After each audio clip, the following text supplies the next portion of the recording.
T-minus 30 seconds.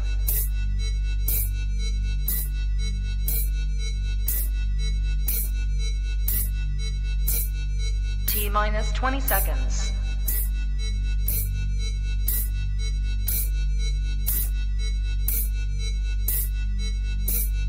10, 9, 8, 7, 6, 5, 4, 3, 2, 1, 0.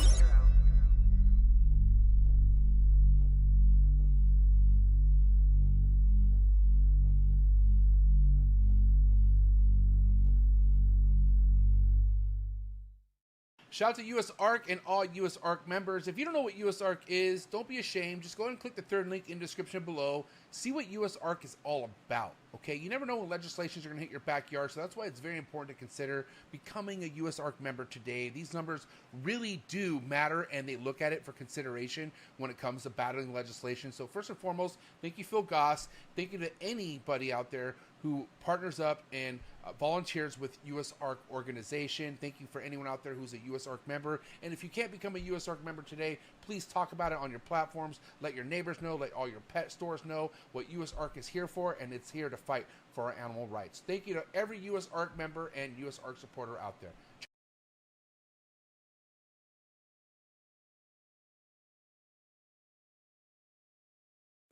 Good. You ready for do more in the future? Trap Talk podcasts? Yes. Man.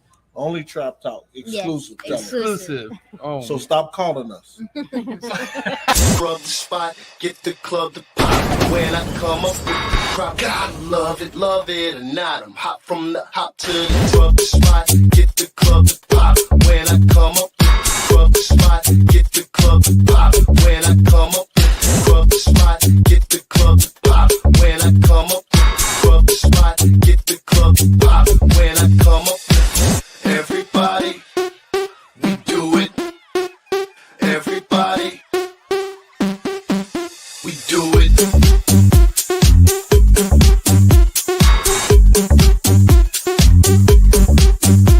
Do it. Do it.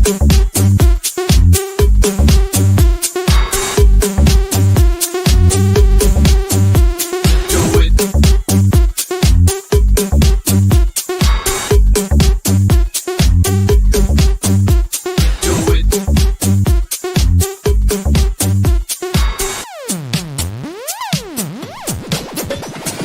Rub the spot, get the club to pop. When I come up, rub the spot, get the club to pop. When I come up, rub the spot, get the club to pop. When I come up, rub the spot, get the club to pop. When I come up. Trap Talk Reptile Network, the coolest, one more time, the coolest reptile network in the world. Episode 709. Happy holidays, happy Thanksgiving, happy freaking everything right now, guys. I'm your boy MJ. What is good? New breed on the block. Monday nights. I am pumped up one-on-one with my boy. Before we get started, smash that like button. Please hit that subscribe button. Listen, if you've been watching this for a while now, right? If you're one of those and you're like, damn, this show has helped me out so much and I'm not subscribed, it's not too late to end the year on a legit note. So hit that subscribe button, fam. We organically grow this podcast, subscribe after subscribe, by humans. We do not put out other people's work. We don't copy other people's stuff. All organically grown here on this channel, and you help us all by subscribing to this channel. So thank you so much, guys. And if you hit that notification bell, select all, you'll be reminded of every podcast released out of the network 7 days a week. Biggie, Top G, 2025 in the fucking books, baby. Let's go. Hey, the coolest, the realest, the most professional, the strongest, most successful, the strongest, okay? the strongest. No fake ass subs, no fucking disappearing. What else can you say? Bro, the strongest, bro. Like, pound, no bullshit of loving the animals to be accepted by people. Like, get the fuck out of here. Let's go. Who do these people think they're messing with, bro? I don't know. Stop. Stop. Hey, coolest and the realest.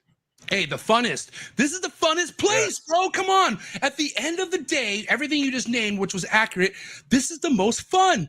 No other reptile podcast has as much fun as we do. That's the obviously, bro. Look at these fuckers crashing out. Holy shit. We are not on that type of time. We are a family, and it goes to our viewers too, bro. We are a fucking tight-knit fucking community. Everyone who watches this. We saw this shit coming, but not this fast. I saw it coming for sure, but not aggressive. You know what I mean? Cry me a river, baby. Yeah, bro. No, shut Cry up. me a river. Get the fuck on already, dude. Hey, listen, Yes. we have a lot to talk about tonight. Hey, so happy to be here. I want to say these Monday nights, bro, they really start the week off. They really do. Because again, bro, passion is something you don't need to question with us. Yeah. People know that's what we're packing, bro. We pack passion because we do this shit for reals, not for thrills. You feel me? We make a living. Okay, when we talk about a living, when we talk about we could go vacations, we could see each other, we fucking work for this, bro. So why do we fucking take this serious? Because we fucking make bread off of it. We eat off of this game. Do you? Well, that and is what makes me happy. I'm so happy to be a part of this. I woke up this morning. The first thing I did was feed Sangrila. What a name. The maniac. I fed. That's the first thing I did when I woke up today, bro.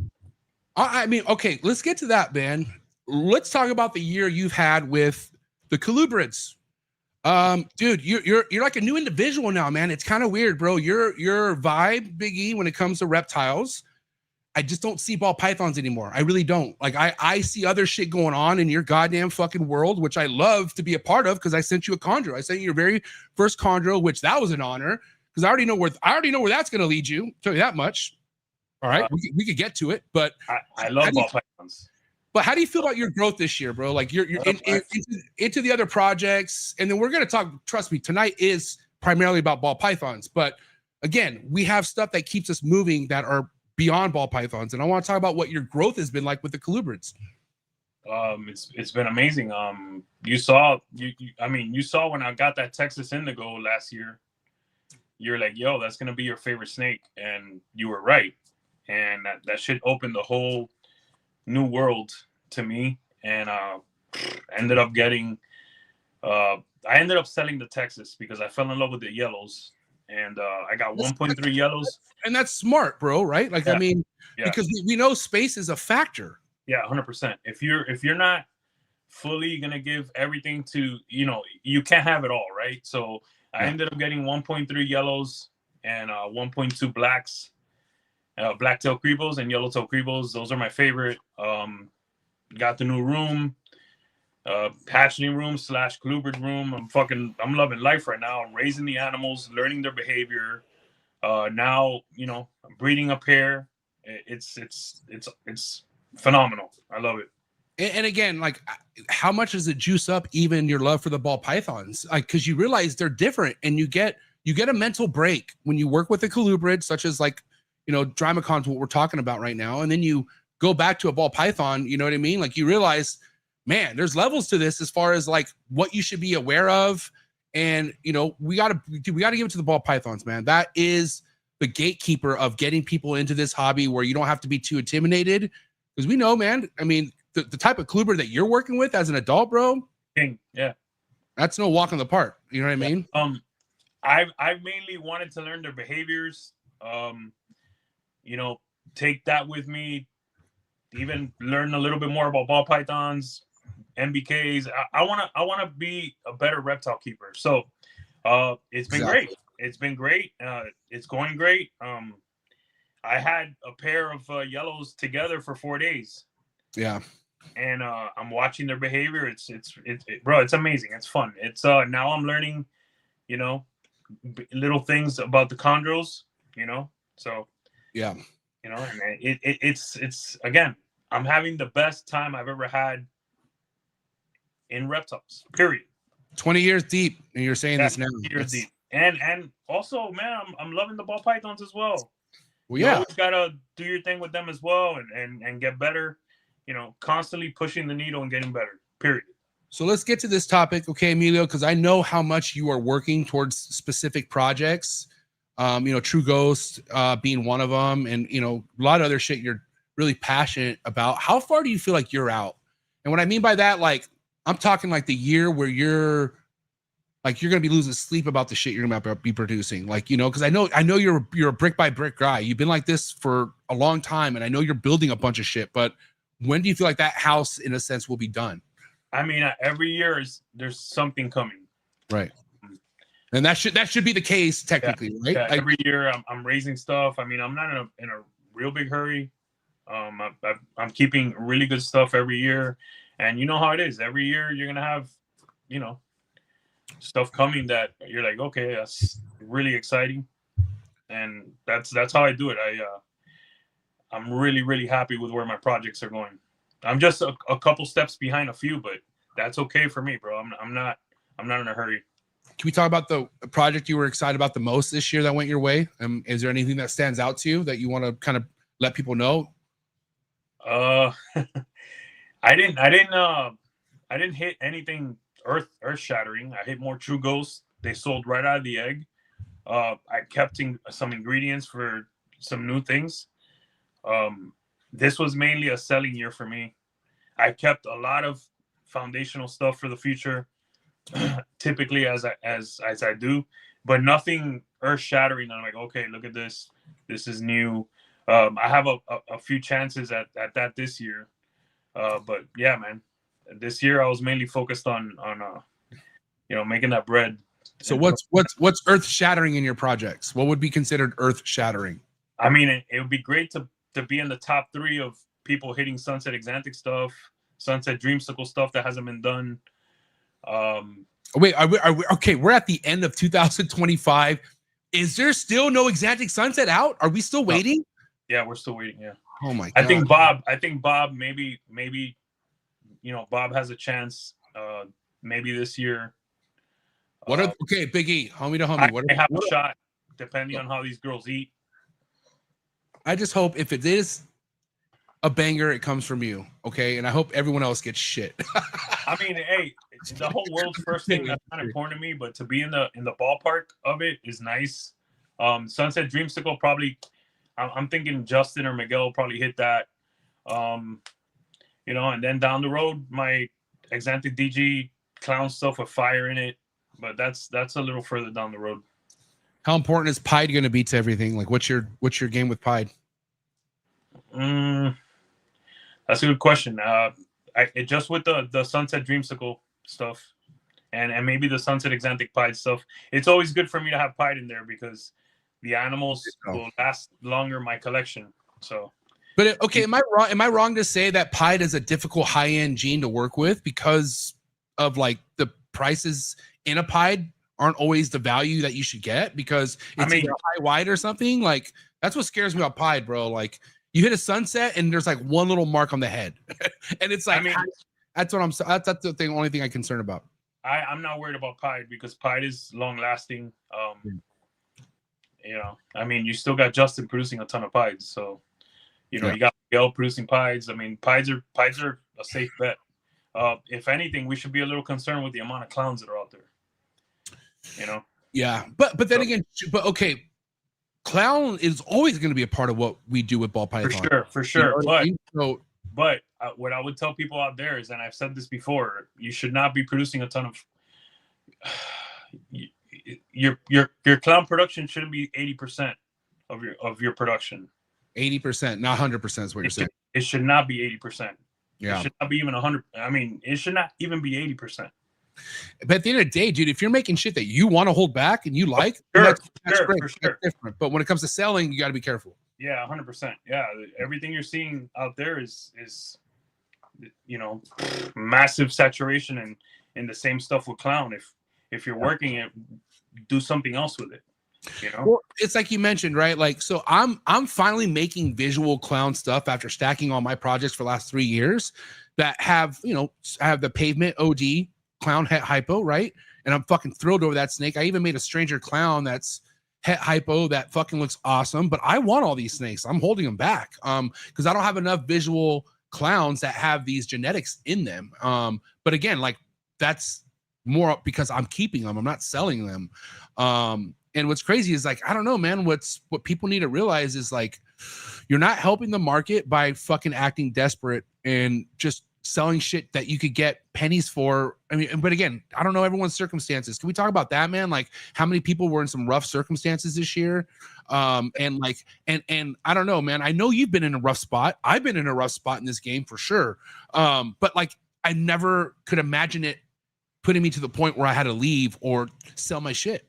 Before we go there, let me say that I'm not shitting on clown. What I'm saying is that you should be producing clowns that are for your collection, for your foundational stuff that you want for the future. But if you're mainly producing clowns to massively sell a bunch of clowns, I mean, you should probably go do some real. You should go watch what's going on out there. Go look. It's on Netflix. What's going on out there? Go look at what's going on out there. That's all I'm saying. I felt like you got guilty conscience right now because nobody said because people hear that and they're gonna get pissed. I get it, but nobody said you fucking hate clown. Just so you know. No, I love clown. But it's like I don't know. Oh, you're just hearing the people in the back. I get it. Like you're just like, oh shit. Like it's like 15% of my collection. Just like how you and Brock were fucking the anti-pastel fucking clan. I mean, but we were right about it. Yeah, I mean, topic-wise, you were correct. Yeah. Saturation with everything. And it's just to protect people. Like, chill, do something different. So yeah, I agree. But yeah, people are struggling out there, bro. I mean, people giving stuff away at shows, people going on auctions without starting bids. And I mean, you're seeing stuff get $5, $10, $0. I mean, I don't know, man. People, yeah, we need to adjust. Well, here's what we need to talk about first and foremost, because this year, honestly, not only did it show people who are making changes in their life with this hobby, but like you saw people who were openly saying, I'm not going to vend as much anymore. I'm going to chill out on vending. That wasn't the case for you. I mean, it wasn't because now you may not be vending as many shows, but you're traveling and you're putting more effort into getting yourself out there. And let's talk about how that's changing things for you. Yeah, we got rid of a bunch of one-day shows for next season and next year. We got rid of some week shows, and we're adding national shows. I'm privileged to be able to do those shows. I worked my way into them, and those shows are amazing. They're amazing, and I'm very happy. So yeah, we're gonna be. We did Oklahoma City 2 weeks ago. We did Houston. We're gonna do Utah. We're gonna do Pomona, Cali. Yeah, we're gonna do so many shows like San Antonio. We're gonna do a bunch of shows. We're gonna do Bob's show. We're gonna do Daytona this year. Hey, listen, Pomona, yeah, that and the number one in my heart, but I'm so happy you're gonna do Bob's show because motherfucker like you, not only because you represent the trap in the V unit, but you should be at that show all day. You belong in that with those people, with the type of people that on the lineup there. You definitely should be a part of that. Yeah. So what I'm saying is that we graduated to the next level. So it goes into what we're talking about. Like people need to work their way up the ladder slowly. Okay. Yeah. You can't get a full building. Let's say, let's talk let's do the rodent thing for a second, because I had this conversation with someone today. Sure. How can you set up 40 rodent racks without customers? I mean, depends on the collection you have too, right? Yeah. Well, with a small snake collection. Tell me how someone can set up 40 rodent racks without customers.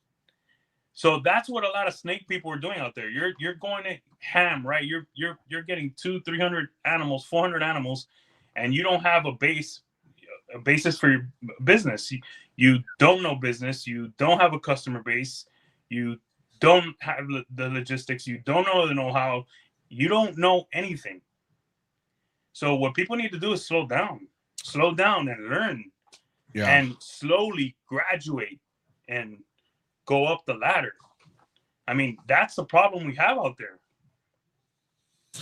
Well, yeah, I mean, because everyone's in a rush, it seems like, right? I mean, it's kind of like people pushing narratives that they are a certain like keeper breeder in the game because they developed a podcast. But if you kind of dig deep a little bit, you're like, 2 years, the fuck? Like, what do you know?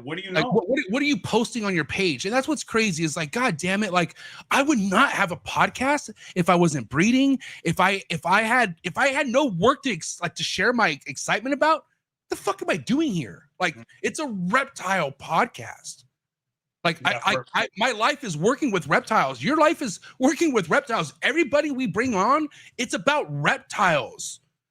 It's not about fucking your horoscope or your fucking whatever the fuck. Like, we're learning how to grow the reptile hobby. I don't need friends. I love friends, but that's not what this is about. This is about learning, dude. Like, we're trying to grow this, but you can't rush. Valuable. It's going fast. And what's crazy is, bro, the learning you learn in this hobby is like how much you need to adjust, how much you fucking shouldn't have done this or that. This whole hobby is about adjusting, okay? And the thing about ball pythons is like there's formulas out there that you could copy to a T, and it's pretty easy. But is it sustainable? Like, I felt like we saw so many people buy cool shit, breed cool shit, sell cool shit. Nope, they can't. They're having problems selling the cool shit. And that's not how the formula should work. Miguel broke it down a long time ago. You know what I mean? And again, dude, biting off way more than people can chew, bro. That's the result to a lot of the things we saw in 2025. Not only with animals, bro, because we saw people crashing out with collections. Now there's people crashing out because they had a podcast and something happened. Like, what the fuck what are you crashing out about? You know what I mean? So again, bro, we're in a real fragile time right now in this, not only in this space, this hobby, but in the world, bro. Like, there's some mentally unstable people out there right now. Like, life is hard, man. Life is hard. And the time that you have to make it productive. Dude, exactly. Why are we successful? If you're just hanging out and talking shit with a bunch of friends, bro, you could be making money doing that. Why are we? What I'm saying is that you that time could be spent making money, making your life better, so you have less to bitch about. Like, I don't know, man. I was taught different, bro. I was taught to hustle hard, get my life better, make myself happy, make my family happy. I just do not understand how people just waste time. Right. Time is the most valuable thing we have. All right. Any bottom feeder listening right now? We're successful. Us two, we're successful. Emilio, what makes us successful in this hobby? What do you think it is? Hard fucking work, but it is going to work. Okay. Hard work, realism, fucking having self-awareness. You can't. Why don't you go watch yourself and see what you sound like? Looking in the mirror is a real tough thing for people, bro. If you have zero self-awareness, if you are not your toughest critic, you're not going anywhere. I feel like if people looked in the mirror, they wouldn't be doing a podcast. I really do. If they were fucking looking themselves in the mirror, holy shit, who are you even talking shit about anybody? Go work on yourself. Yeah. Go work on yourself, dude. Why are you even? But yeah, how do you get better? How do you become better? You self-analyze. You're on top of things. You're honest with yourself. You have to be honest with yourself. And this. If I don't do this, I'm not gonna get better. If I don't do this, I'm not gonna be able to buy my house. If I don't do this, I'm gonna be unfucking happy. Yeah, I'm gonna be in the same place. Want to know what I did? I surrounded myself with people better than me. That's it. I don't want to be the best one in the room. I don't want people to fucking, or I don't want to. I just put myself in a position every time to learn something, dude. And that's what this game. That's what. Putting your fucking head in the right place in this hobby, you will learn so much. Like, stuff that will actually benefit your life, not fucking make your life worse. If you do right by the animals and the hobby and the people who come by with it, bro, you're rewarded. Like, you get rewarded through the fucking whatever universe or whatever karma is out there. You just get rewarded by doing right in this hobby. Okay. But it takes time and you have to fucking put in work, bro. And again, kind of going, why are people in a rush? Some of these people are realizing there ain't no rush. I just have to fucking wait it out. I see a lot of people now, man. I see people putting comments like, you know what? I'm just keeping my head down and I'm fucking putting in work. And that's what you got to do, dude. Put your fucking head down and put in the work, dude. And that's it. Post the work, show your work, because your work speaks for you. That's what's crazy about the reptile hobby. And that's what shuts a lot of my fucking haters up. Go look at my page, idiot. Go to Trap Talk 619 and see what I post. And then come talk to me. Yeah. Thank you. All you have to do is know this. This is the game. It has to be played. It's not going back to when it was easy. No, it's not going to. It's going to get harder. Hard, bro. You gotta make it happen. You gotta be smart. You gotta do the right things. You have to, you know, again, you have to fucking analyze the game and do what makes you happy, but also be smart about it, because you have to understand you might be producing stuff that has no value. If you're not on top of it and you need help, you need to join a Patreon. You need to join the Trap Fam. You need to join the V Unit. You need to join a Patreon out there that's going to teach you. That way you're not full of 200 animals before you even produced a single clutch, and you don't even have space for your holdbacks. Like, think about that. People out there are not leaving themselves space for their holdbacks, for their future, for what they have to make their level of amazing animals. Like, I don't know, man. It's rough. It's rough out there. I mean, people are giving away collections. People are giving racks away. People need to be aware that it's really, really hard out there. And it's only hard. It's only hard if you do too much. Okay. Yeah. If you stop making this a hobby and you make this into a business because you want to do this full time because you saw a Barchek video, dude, no, like Barchek is cut from a cloth that is from, it's like historical. It's like the dinosaur era. Like, people don't come into the hobby the way Barchek did in the 80s. Okay. Mind you, Barchek was the front of the line with YouTube. He is a pioneer. Kabelka, if you're coming in thinking you're going to be Kabelka, you're tripping. 20 years. Tripping, dude. Get your head out of the fucking clouds, okay, and get real with yourself. I'm dead serious, dude. Okay? All you have to do is go back into his YouTube and find the old videos. See where he came from to be where he is today. That was not overnight. Okay? Dude. It's so much work. Yeah. Are you ready to do the work? Right. But you know what's crazy, dude? We tap into any of us, go deep as you can, and you will find that there has been a connection to these animals for our whole lives. We love the reptiles. We will go through hell just to keep the fucking reptiles. People sometimes forget the life Justin had before he fucking blew up. Okay, living in a smaller home, okay, with 3 children.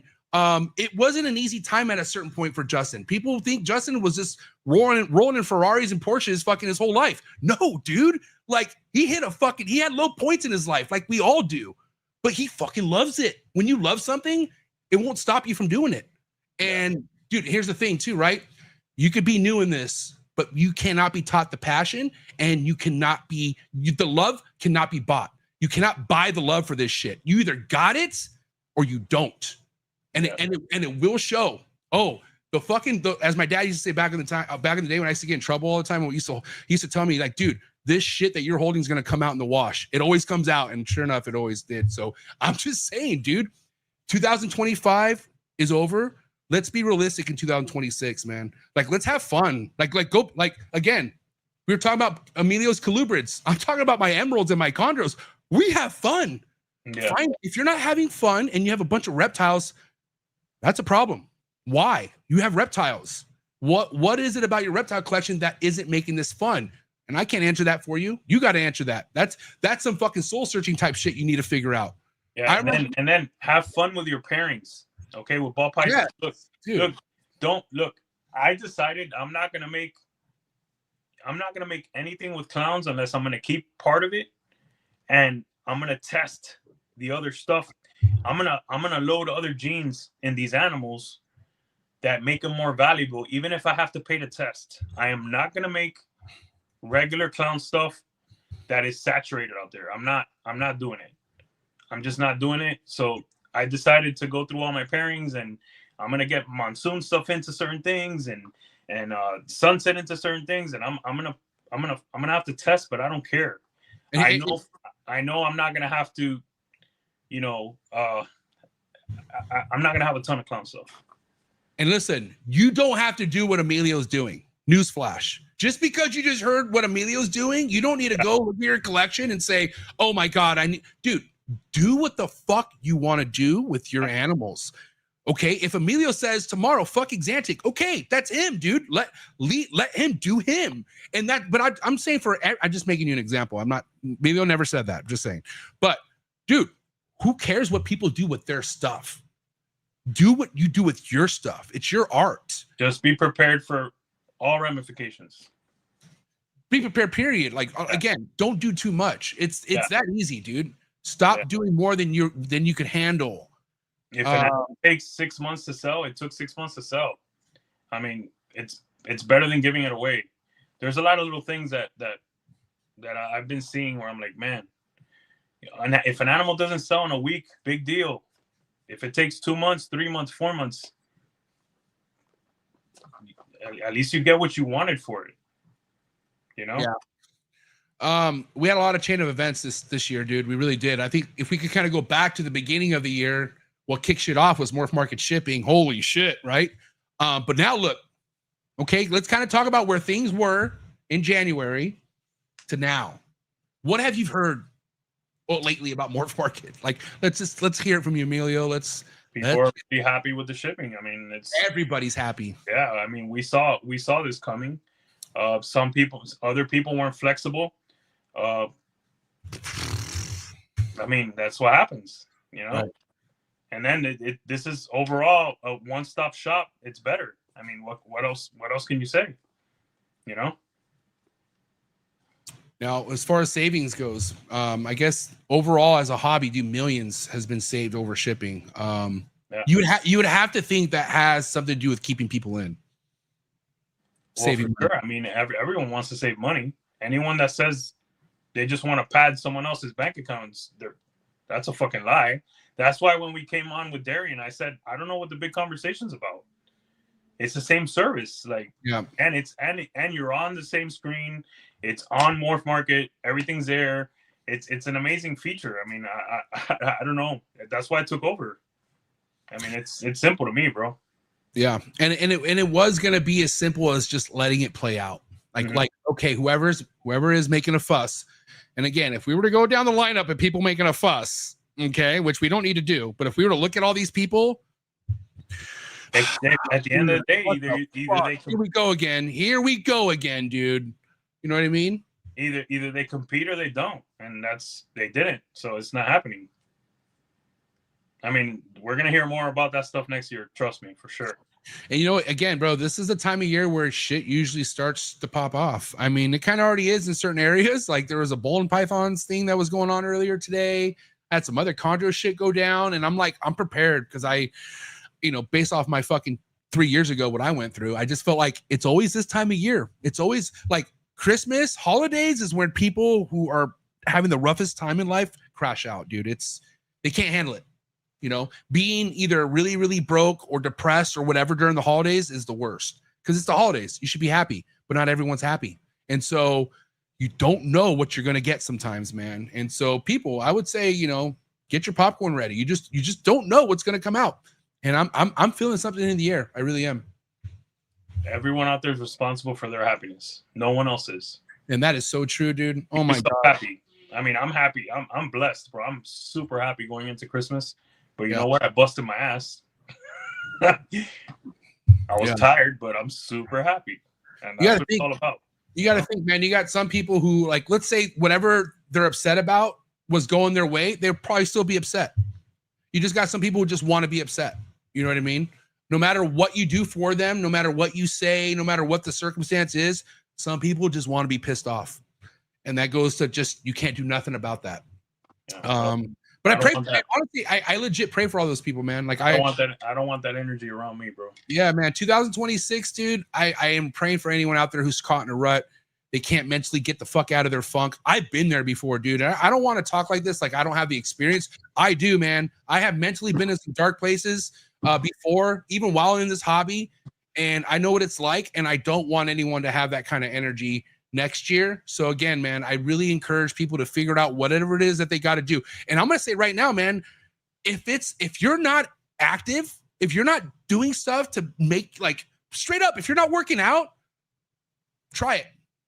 Just try it.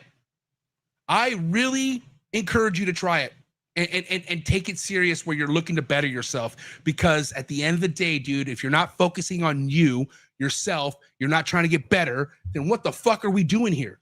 Emilio, how do you take care of everything if you're not taking care of Emilio? Part of being productive and being healthy. And I mean, dude, Emilio, no gym. You don't watch what you eat. You've been there before. It's terrible. It's not good.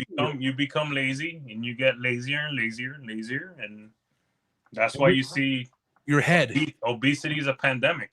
Dude, your head, okay? What I'm talking about, guys, if you are not watching what you're eating, it fucks with you mentally, and you do not feel good. And I'm not trying to be a fucking fitness coach, dude. I'm just letting you know, man. Yeah, I have experience in the fitness industry. So does my wife. But I'm talking from experience. My life has gotten so much better since I get my ass in the gym, dude. And it's always been the case. I've had injuries, and that's kind of why I've been in some fucked up places. Because, Emilio, you know, I've had 4 knee surgeries. Like, I've been in positions where I can't work out sometimes, and I start to drink, and I get in a fucked up headspace, dude. So a lot of times, especially when you see the regular people going off, dude, these people are stuck in a fucked up headspace, and they can't get out.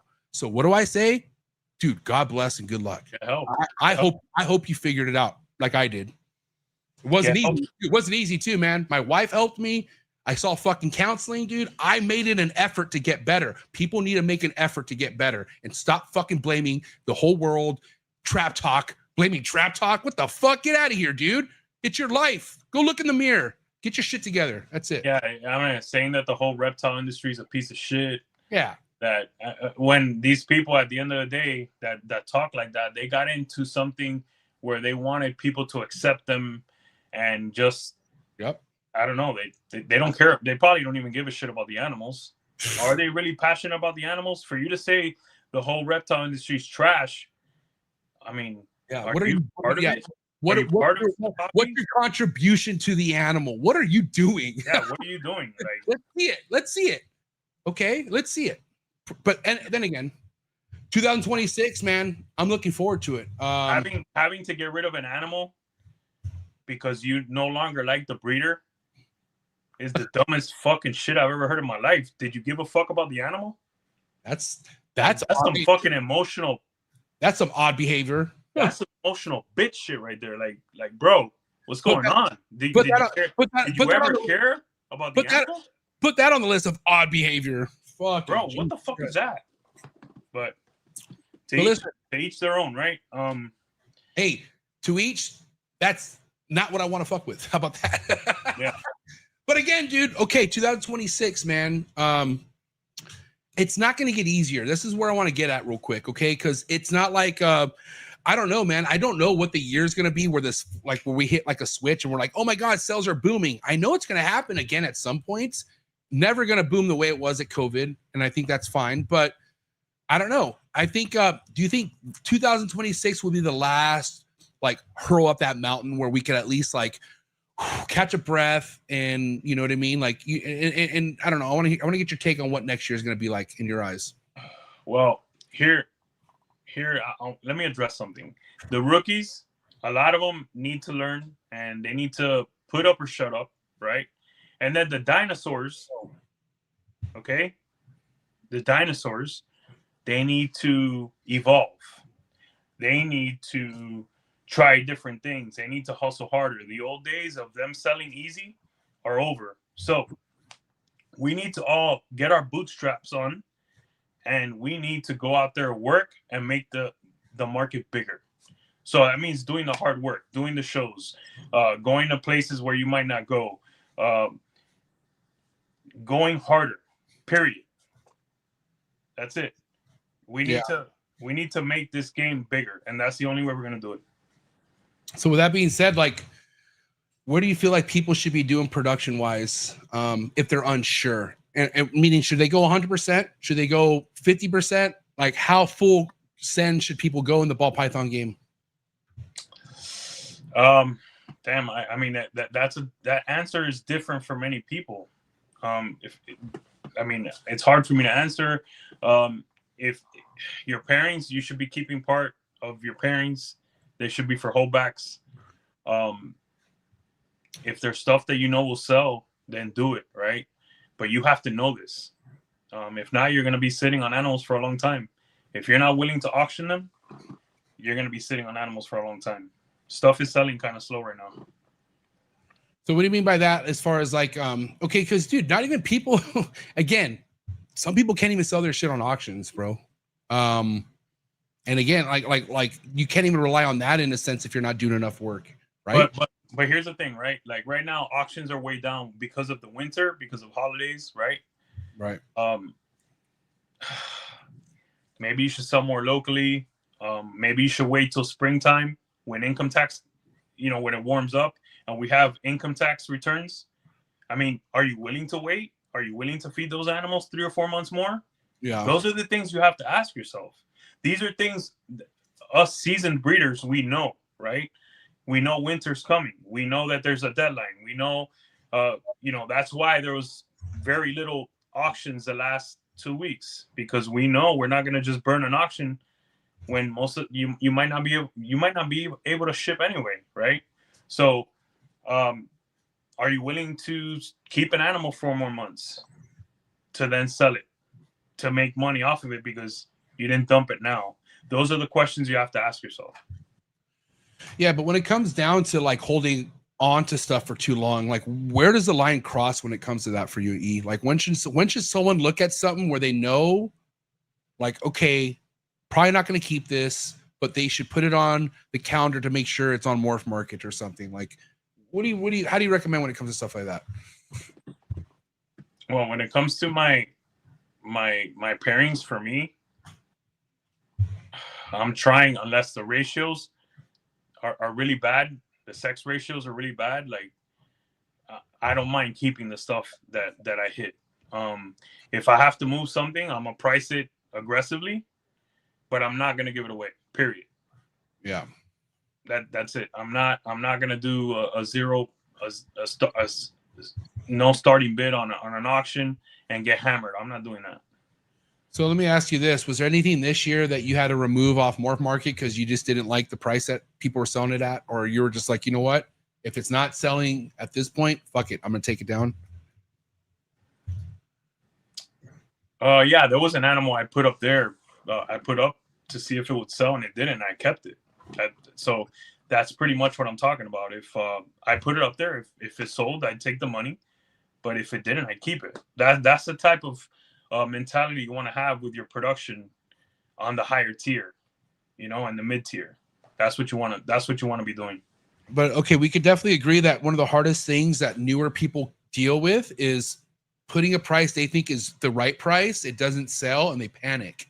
So what's the best way for a newer person who's listing their stuff out there not to panic over their price? Like how does somebody get a peace of mind that, dude, I got the right price, leave it alone and just let it be? Pricing is the biggest hurdle for a lot of people, right? Even the older generation, they don't adjust to lower pricing, and then some people are giving it away, right? So there's that happy medium of where we should be. I think pricing is super important. I mean, do your research, go on Morph Market, see what's sold, see what the animals are priced at. If you're the only one with an animal, you're damn right it should be expensive. It should be on the higher end. If there's only 2 or 3 or 4 or 5 of an animal that you produced, hell yeah, you should be holding on that price. Yeah. Right? That is simple to me. Well, I kind of want to go back to we were talking vending a little bit and someone had a question, and I want to make sure, because it's a good question, you know what I mean? Like for someone new starting out, how many national shows is necessary? Like at one point, should you branch out of your local states and start really putting in the work elsewhere? Is it too soon to do that, you think? Or what do you have to say to that? It's not too soon. It's just it's harder to get into those national shows. So what I would advocate for is for you to do your local shows first, right? Get a feel for that. That's going to cost you a lot less. You're going to get a real good feel for what this is. And then you start doing maybe around the state, and just keep working like that and getting your experience down. That's what I would say. And then hopefully you could get into something that's a little bit more time consuming and expensive. You know, it's riskier. Yeah. And another thing I wanted to ask you too, and we talked about this a little bit outside the podcast, but like, how are you determining what's worth flying to versus driving? You know, sometimes I feel like it's smarter to drive versus flying, or vice versa. So how are you determining that? Well, depending on the schedule, like the back-to-back shows, we flew to one and drove to one. We ended up not wanting to drive to both. If it's 20 hours, it could be driven. If it's over 20, it can't. So over 20 for sure, everything's got to be flown out. Over 20. And then, you know, one of the things that always like freaks me out is the whole idea of shipping out so many animals or having to, you know, transport them to the show. What have you learned this year that's worked out as far as moving animals? And from what I understand, you do ship them when you are leaving the state, right? Yeah. Well, we use a big box. You can put some heat packs in there. The flight's pretty fast. In the car or in the vans or whatever we use for moving, you know, on the road. Yeah. I could even connect my boxes and give them heat, so it's not a big deal at all. Depending if I'm gonna use displays or delis, yeah, the displays, man, I just connect them and they got their heat, so it's all good. And then when they get to the hotel room, they got their heat as well. So I mean, it's pretty damn good. And if I didn't have those cases, again, you could use heat packs and the boxes. You know, it's not a big deal at all. It just dawned on me how bad I wanted to bring up this topic, because it also shocks me that this is even an issue.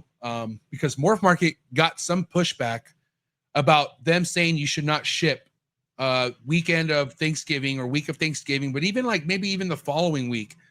And yet some people that were literally contacting Darian personally upset.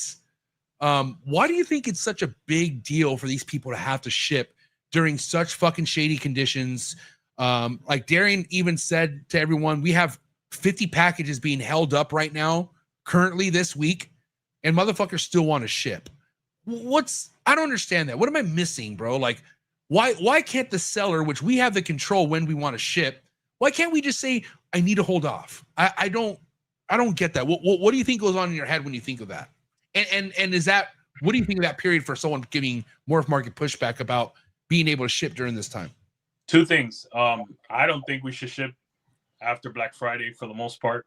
It's super busy, bunch of delays. It's cold as fuck. But you also get to the point where you're worried about the customer dinging you or giving you a bad review. So that's something we should probably look at. You know, first off, we should tell the customer there is a chance the animal's not going to be shipped. Period. We have to tell people. We have to hold people's hand. We need to warn people ahead of time, right? Because people pay for an animal and they want to ship no matter what. A lot of times people don't give a shit about the animal. They get fucking pissed off. They start ripping you, and then you're worried. Oh man, is this person gonna ding me? You know, do I send them a refund? Like, what do I do here? Because people, at the end of the day, you don't want to pay with your reputation for someone's stupidity, right? Yeah. So, I try not to sell animals online during this time of year.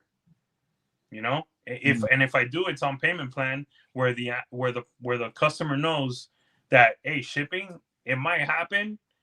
It might happen in a few weeks, or it might happen in a few months. Are you okay with that? Yeah. You have to be willing to lose the sale. I mean, period. And I couldn't agree more, man. And I want to say, you know, biggest year I've ever had with the Chondros, sold a lot. And I'm so thankful that nobody was even kind of like that with me this year. Not that I ever had, but goddamn, dude, like if you're going to tell me I need to ship you a fucking animal that you just paid $3,000, $4,000, $5,000 for during a time where it's not safe, I'm not shipping it. Like, no, I'm going to tell you, no, you're going to wait, because why the fuck would you want to risk it? And again, I come from a policy where if I ship you the animal, and mind you, the conditions are fine, and I will only ship if the conditions are fine, but if I ship the animal, something happens during shipping, I cover it. I'm going to have to cover it. So if I'm willing to take responsibility of how this animal's received by you, why the fuck am I going to ship it during a goddamn, Black Friday? You know what I mean? And again, I'm going to tell you no. And if you don't like it, well, fucking, here's your money and I'm keeping your deposit. Simple as that. Don't waste my time. Don't ever waste my time. Aside from the monetary value, we fucking care about the animal. Exactly. We fed this animal. We hatched this animal. We got this animal ready for its new home. We got this, man. We took pride in every shed, every meal, every look of like, the animal gaining, what's the word I'm looking for? Action. Gaining, courage. That's not the word I'm looking for, but whatever. Graduating up the scale to get ready for its new place. Dog, all that matters to us. We really fucking care. It's not about the money, okay? It's about making that customer happy and building their passion with our animals. Period.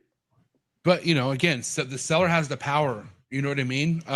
As far as like when it's safe, when it's not safe, and it's also the seller's responsibility to explain this to the customer.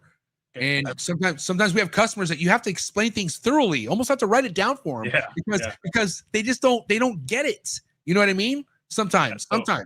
So what I was saying earlier is that we're watching an animal gain confidence. Go from live to pre-kill to frozen thawed. That confidence of you opening the tub and it's saying, hey, I want to eat. Like, bro, like you are with the chondros. Like you get them from, waking them up to eat to coming out that tub, attacking the food. That's what I'm talking about. How does someone think we're going to ship an animal that we did all this with to, ship it into death? Yeah. It's not happening. Okay. Again. I haven't lost an animal in shipping in 10 years. Okay. 10 to 12 years. Why? Because I follow the parameters. Yeah. Period. Yeah. Same here. I mean, and again, there's nothing against anyone who has DOAs like that. It happens, but I am so adamant about that not happening. Like, I do not want a DOA on my resume. I don't. Yeah. Also, we shouldn't. Honestly, we should be shipping animals at 100 grams and above. 100 grams and above. That helps a lot. You know? Period. So. I mean, dude, there was kind of even. Again, we're not going to say names, but we can connect dots. But even getting a little bit of pushback on why people maintenance feed. Wow, how? Like where is it okay to fucking starve out an animal at any points? Let me ask you something, bro. Why would you produce so clutches if you don't have the food to feed them? And again, why would you put yourself in a position where you don't have the time, the manpower, whatever your excuse was? And I talked to some of these people face to face, and I heard, I'm like, what's your excuse? I don't have the manpower, MJ. So why'd you produce it, bro? What the fuck? Bro, it looks so bad. Like, okay, the price of rodents are up, the price of snakes are down. Okay, if you can't afford or find the rodents, maybe you should produce less snakes. Hello? Yeah. Like, it goes back to what we were talking about earlier. Even guys that have been doing this a long time, like, adjust, guys. Adjust. Yeah. That's what, dude, what is crazy as it sounds, you got people who were able to hack it out for the first 10 years, but now we're at a huge point where you got to adjust in certain areas, shed test, whatever the fuck. There's a list of things you should be doing now, and you're not doing it. And you're falling behind the curve of being fucking modern. You're not a modern breeder. And if you're not a modern breeder in the ball python game in 2025, dude, pack it up, pal. I'm telling you right now, it ain't going to work out. It's not. It's stuff people have to hear. Like right now, I bet you there's a segment of people that think we're just fucking assholes. But this is stuff people have to hear. People need to hear the truth. People need to hear, hey. You mean the people who can't look in the mirror? I don't give a fuck about those people. No, it's just people don't want to hear this stuff. It is that. People don't want to hear it. People want People don't want the truth. People want all the nice fake positivity bullshit. Like, bro. You can't lie to yourself when you're looking yourself in the mirror. The truth comes out. I'm telling you right now, bro. Go look yourself in the mirror, dude. Don't be mad at the trap. Sorry. Yeah. And guess what? It's not talking shit if it's the truth. Okay. Anyone out there who's like, oh, crap talk. Well, guess what, motherfucker? These are facts. Okay. And the facts isn't shit. Okay. The whole reason by okay, let's think about it. I broke this down before. But if someone is saying you're talking shit, shit is short for bullshit. Bullshit means you're lying. So in a sense, you're talking shit if you're lying. Where's the lie? Where are we lying? Show me where we're lying at. Anyone in the chats. If you think we're lying, if you think, oh God, these assholes, tell me where we're wrong. No, we'll debate it. They can't. No, first and foremost, anyone who has a fucking problem with they won't come on this show. Fucking pussies, bro. It's not happening. They never want to come one-on-one and explain this. They love doing it in the chat. So MJ's not about that time if he's, dude, come on my show, please, and tell me where we're wrong. I would love to see it. Guess what? I ain't gonna hold my breath. Because I ain't trying to fucking pass out. I'll tell you that much. But again, bro, I'll tell you what, man. Me and Amelia will stand on everything we talk about, man. Whatever you're weak at, get better at. Focus on that. Yeah. Because I posted something on my story and I loved it. It's a Japanese thing, right? The weak are meat that the others will eat. Yeah. And bro, I've been listening, dude. It's crazy. I'm glad you brought that up because I've been going on this. I think as you started with the whole history shit, I've been watching some history shit on Japan. The cannibalism at one point over there, bro. It was fucking either eat the meat or you are the meat, dude. Like it was no joke, motherfucker. Hey, listen. If you go back into history, which I love, raw. Yeah, we should. Some of you guys. The weaklings, bro. They got beat. Yeah, man. And what's crazy is like weaklings in 2025 are thriving right now because how much is the world like catering to them and fucking, my God. I know it's not fine. Trust me, it's over. Trust me, that whole pity party. That little game, that mindset's over, bro. People, that pity party life is hard. Life is hard, bro. Life is hard. You better go get it, bro. Life is hard, man. Yep. Nobody gives a fuck about your problems because we all got problems. We all got problems. You're not alone. Okay. And that's what people need to realize is you got to learn how to deal with these problems that are going to continue to come. Even me, man, as happy as I am, I still got fucking shit I deal with. Emilio, you got shit that you deal with.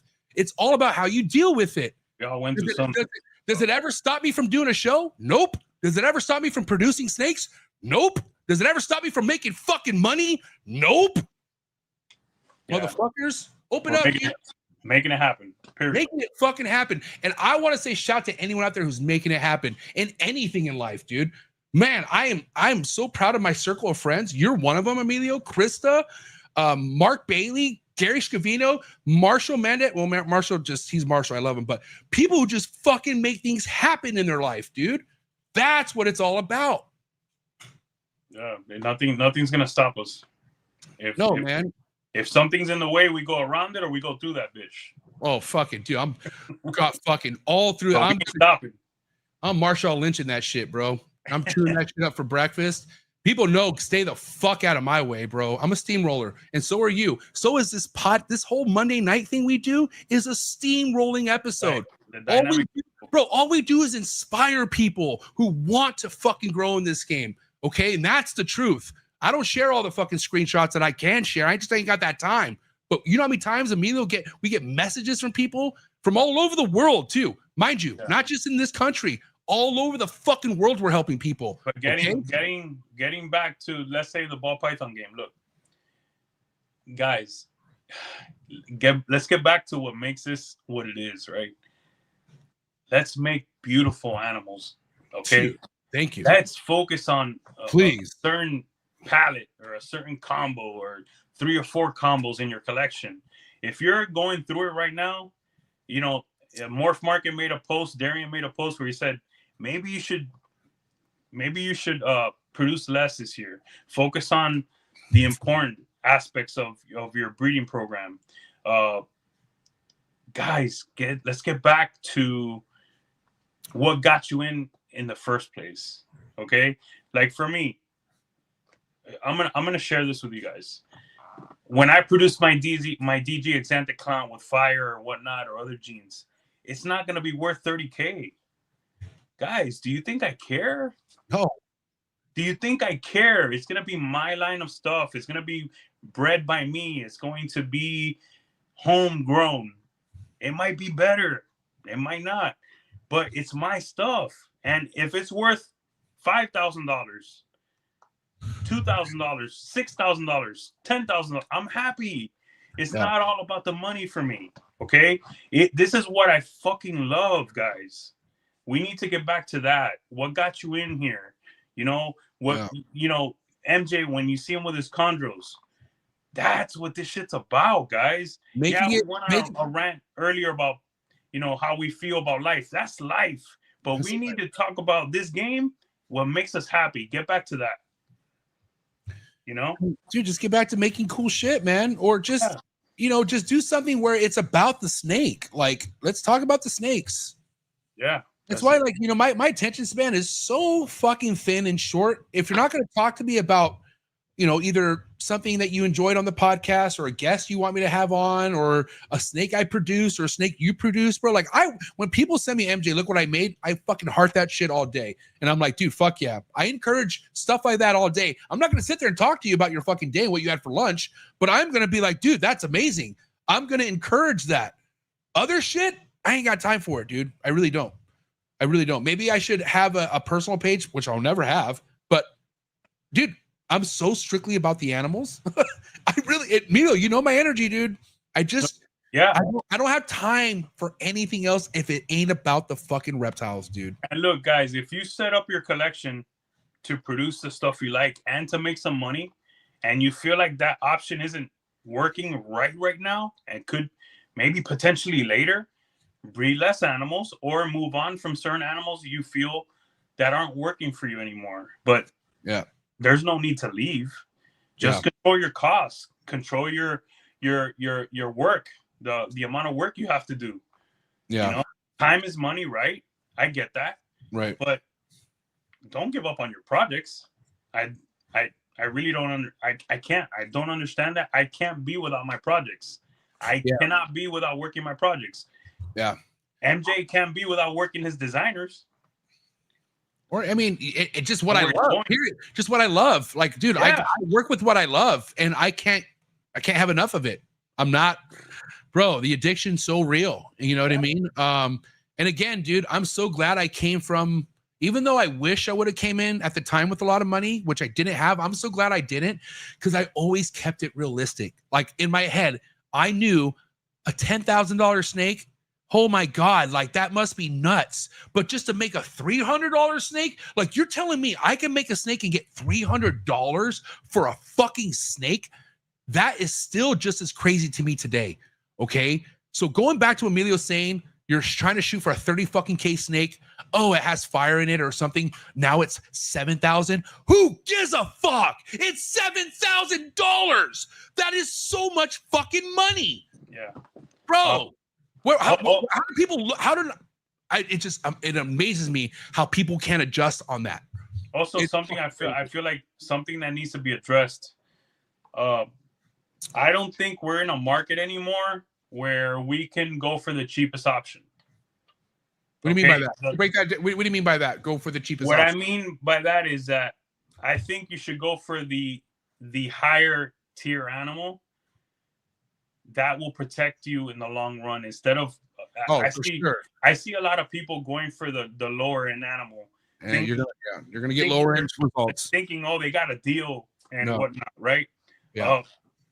Like a homie of mine, he just messaged me, and this is an example, okay? Oh man, and this goes with your game as well, MJ. Oh, I'm gonna get a long-term captive.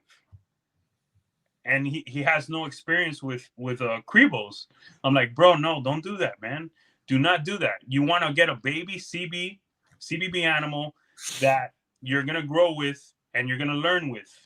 Do not get yourself a long-term captive.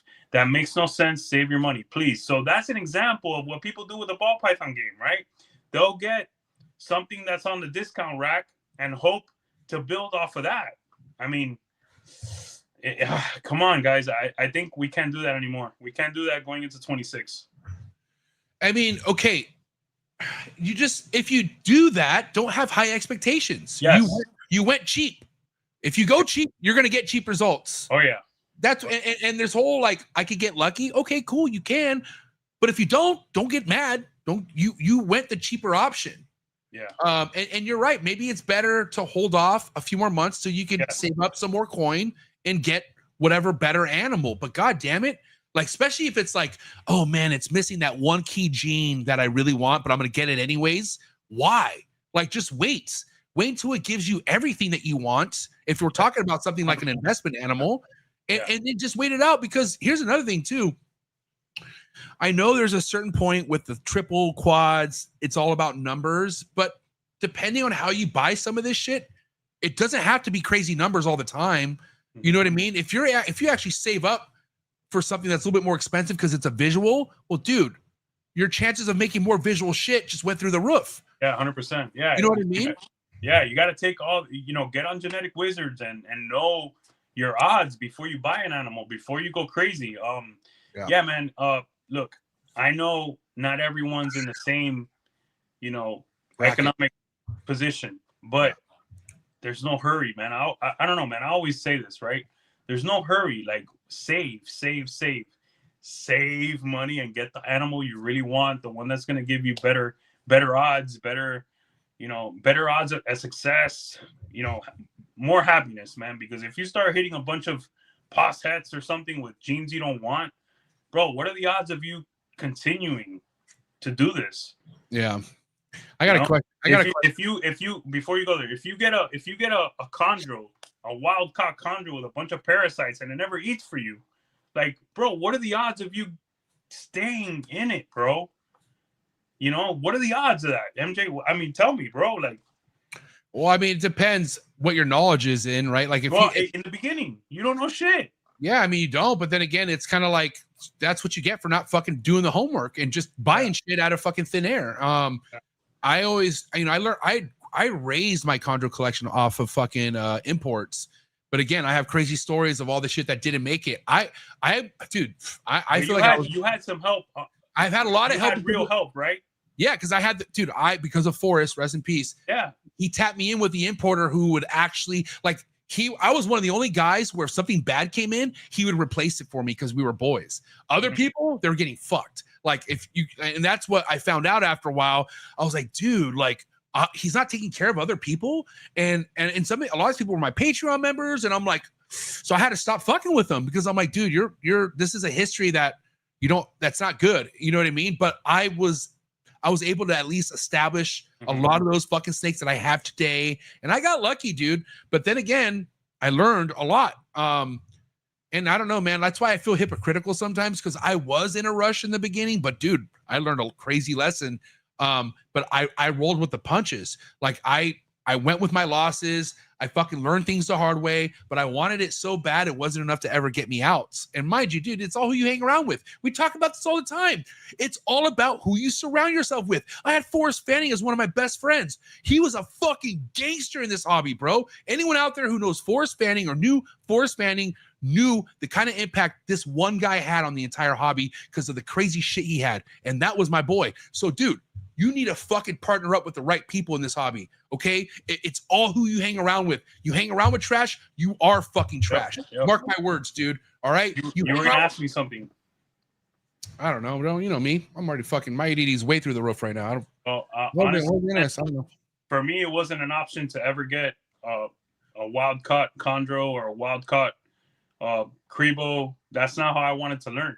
Because we know now, okay, now we're in 2025. How many goddamn All in the Tree episodes have been out where we tell you don't fucking get wild caught?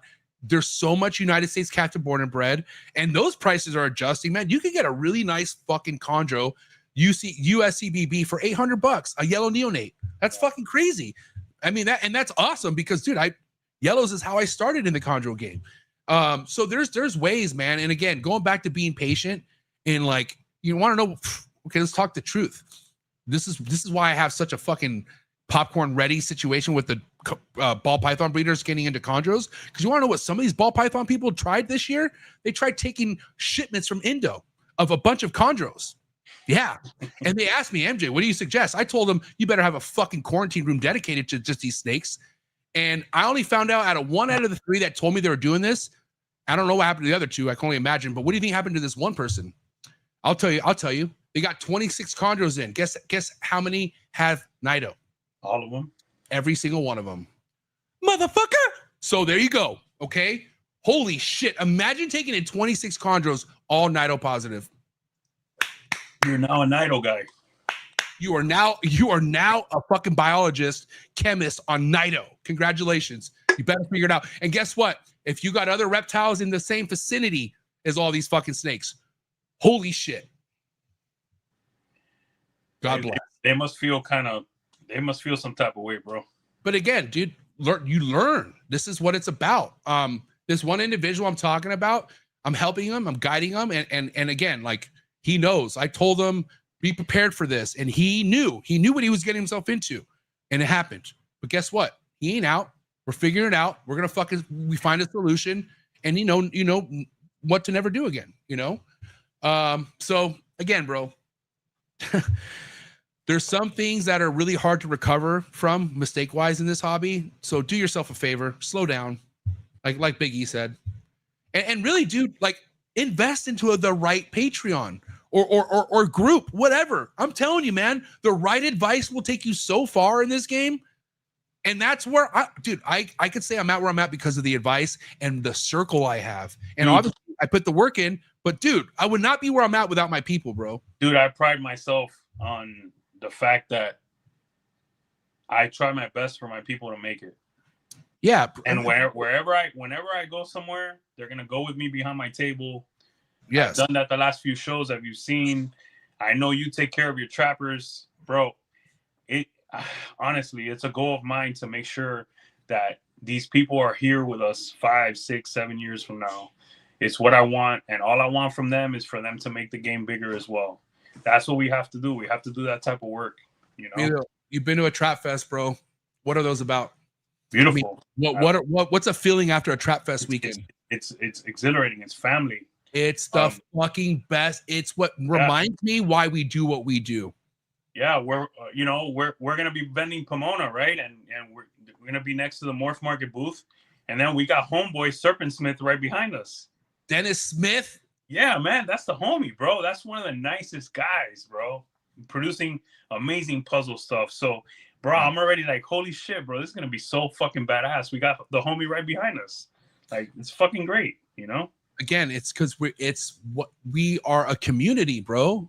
And we are like-minded individuals who support each other. Yeah. And like-minded people in this hobby support each other. I will say that, good or bad. Even the like-minded fucking bottom feeders, they all support each other. Good. I mean, not good, but fair. Like, support each other. We got our own support. Stay on that side and keep our name out your fucking mouth. Yeah, bro. Again, or listen, if you really want to break more views than you've ever had, just put MJ in the title. That's all you got to do. Just put MJ in the title. Yeah, put MJ in the title, and you'll get the most views you've ever had. Congratulations. But anyways, yeah, dude. I take pride in the fact that our branches so fit, bro. Like, look, bro. Realistically, look at the things that your people have done, and some of my people have done. It's our people. Our people combined. Our people. Yeah, I mean, I fuck with so many people in the V unit, you know what I mean? And same with trappers who all fuck with each other because we're all here to grow. You know what I mean? I take so much I take so much pride and happiness out of seeing like what's happening out there, man, with some of our Patreons and our, I'm really happy. I'm really, really happy. Yeah. And you've known this, but how important is it that you are a part of my Monday nights? Like, I told you strategically, like, how much you keep me excited to stay tapped into the ball python game. You bring a sense of excitement that not even I could bring to the ball python game, which is why it is I'm so proud of that. You think I'm not proud of having Big E on my Monday nights, Marshall and Bill on Tuesday nights, Stephen Cush Wednesday nights, David Levison and JMG Friday, and then, dude, fucking Ari Flagel Friday, okay? Mike Stefani Saturdays, Krista Sundays, bro. Who the fuck's fucking with that lineup, dude? I'm really proud to be part of it. I'm really proud to be brothers with all these guys. With too, you, man. It's an honor. Me and you are like fucking super close. We're brothers. Yeah, man. I'm proud. I'm proud. I made that post Thanksgiving 3 years ago. You asked me on the show, and that like put a seed into all this. And yeah, I could tell people out there is that, man, when you hit the road running, or bro, we've gone so fast in the last 3 years, and we've done so many things that, bro, those 3 years ago look like 10 years ago. Like, yeah, bro, when you do so much and you break so many ceilings together, and you're both growing, bro, I don't know what else to say. It's hey, let's keep going. Best. I'm so happy. Going, dude. This is dude, great. I'm super happy, and we're a real team. Yeah. You know, all of us. Marshall, man, me and Marshall are super close. Bill's super cool. Steven Cush, one of the best young men out there. Yeah, hands down. You know, and you know, Dave's great. Junior's great. Junior's fucking the Justin of the fucking Hognose game. I mean, gangster. Yeah, and Ari listening about listen to him talk about Bolins, bro. Like, dude, what do you want? I mean, you got me watching. It's great. It's fucking great. You know. Again, just all related to the reptiles. I can't stress that enough, man. Trap Talk is reptiles, man. It's everything reptiles. It's everything about where we can learn more about reptiles globally, locally, native species, whatever, man. And I gotta say, everything we've been doing has been working. You want to know why? Because it's growing. We are growing, Emilio. Not only this network, but the fucking hobby. And that's what it's about. What more do you want? Yeah, for me, you know, I will say that on my stories. We are nationwide, Papa. And we're going nationwide. We're meeting people all over the country, gaining customers all over the country. We're you know, next thing you know, you're gonna see me and MJ in Europe, you know, in Japan, Korea, you know, Korea. You know, that's what's next on the agenda, bro. And let me tell you guys, guess what? We're already talking to people about it. Let me tell you something, bro. When we say something, we do something. Been around the world and yeah. You know, so I mean, again, it's all about the game, all about the game. Yeah. And it's all about attracting the ones who are excited to be a part of this, because this is an exciting place, guys. Can we just please remember how fun this is? Dude, fun. Fucking a great time. All because of the people we stick around. It's what it comes down to. You know what's really fun? Putting new holdbacks into clutch. That's sick. Okay, putting locks into clutch. Yeah. Okay. I'm not. Hey guys, I got 20 years in the game. I ain't no fucking dinosaur. Okay. I'm 45 years old and I'm learning new shit every day. Trying new shit every day. Shameless plug for Clutch. Okay. Shout out to the sponsor. But I want to talk about someone like yourself, Emilio, who's been in the game as long as you have. Your decision to switch over to Clutch. Overall, because it was this year you did it, right? Wasn't it this year? So yeah. Well, this year, yeah. Let's talk about what has changed for you so far. Like what okay, now that you did everything to Clutch, now what is it like? It's great. All my pairings are in there. I get to put in data. I don't have to be writing on tubs and shit. I could write follicular growth, you know, locks, all types of stuff. I could go in there and see, okay, this was the last time this animal, you know, this male locked this girl. All right, I need to, you know, I don't need to worry about going through and scanning the tubs and looking at, oh, where do I have to go here? Where do I have to go? You know, I'm a real busy guy. Yeah. So I could just put up a simple lock or a follicular measurement on Clutch through my fucking phone. Dude. Okay. And on top of that, I don't need this, but some people might need it. You know, you put in a pairing and it grades your pairing for you. It lets you know, hey, in the system's view, is this a good pairing or not? Yeah. You know, is it the other male better for the market? You know, simple things, you know, things like that could potentially help someone, you know? So. Yeah. And again, man, I feel like, you know, how exciting is it to kind of log into Clutch and see everything, you know, like just Like, bro, it's a breakdown of percentages of what you have in your collection. I feel like people really need that right now. You know, again, I've been saying it, you know, so people need a lot right now, man. yeah. Okay, I'm glad you brought that up. Actually, hold on. Let's go to commercial break real quick, okay? Because I haven't gone to commercial break. Guys, do me a favor. Hit the like button, okay? Gonna cut to commercial real quick, and then we'll be right back. Got some more amazing topics. But hit that like button. Let's go. Sorry for the interruption, folks, but a quick word from our sponsors. You know, longevity is one of the biggest things I strive for when it comes to thinking about being a part of the reptile industry. That's why I'm very proud about today's sponsor, Mark Bailey over at Mark Bailey Reptiles.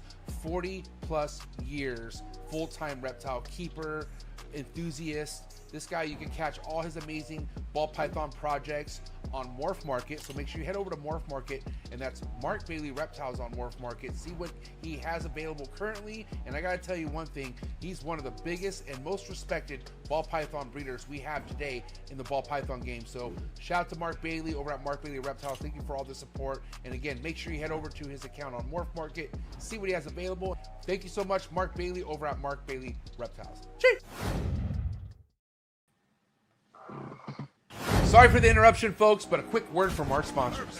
Hi, I'm Devin. I'm Teresa, and we are Prague MORPHs. We are based in Czech Republic, a small country in the middle of Europe.